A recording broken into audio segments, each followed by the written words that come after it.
નમસ્કાર દર્શક મિત્રો, હું છું ચૌહાણ હિરલ. તમે જોઈ રહ્યા છો લોકસામના ન્યૂઝ. તો જોઈએ આજના સમાચાર. દહેગામથી અમારા રિપોર્ટર મિલન શાહ સાથે. જમ્મુ કાશ્મીરમાં નિર્દોષ જનતાના ઉપર જે આતંકી હુમલો કરવામાં આવ્યો છે, જેમાં 27 હિન્દુઓનું મૃત્યુ થયા છે, તેના અનુસંધાનમાં ગાંધીનગર જિલ્લાના દહેગામ શહેરમાં વેપારી મહામંડળ દ્વારા આજરોજ બંધનું એલાન આપવામાં આવ્યું. તેમાં વેપારીઓએ ખૂબ જ સારો સહકાર બતાવી અને દહેગામ શહેર સજ્જડ બંધ રહ્યું.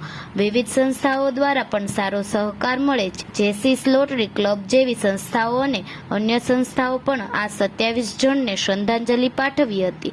વેપારીમાં મંડળના પ્રમુખે પણ આ 27 જણને શ્રદ્ધાંજલિ પાઠવી હતી અને દહેગામ વેરાઈ માતાના ચોકથી એસટીના ચોક સુધીનું રેલીનું આયોજન કરવામાં આવ્યું હતું અને એસટીના ચોકમાં મૃતકોને શ્રદ્ધાંજલિ પાઠવી આતંકવાદને વખોડી નાખવામાં આવ્યું હતું અને હિન્દુઓને જાગૃત થવાનું જણાવ્યું હતું. તો ફરી મળીશું એક નવા સમાચાર સાથે. ત્યાં સુધી જોતા રહો લોકસામના ન્યૂઝ.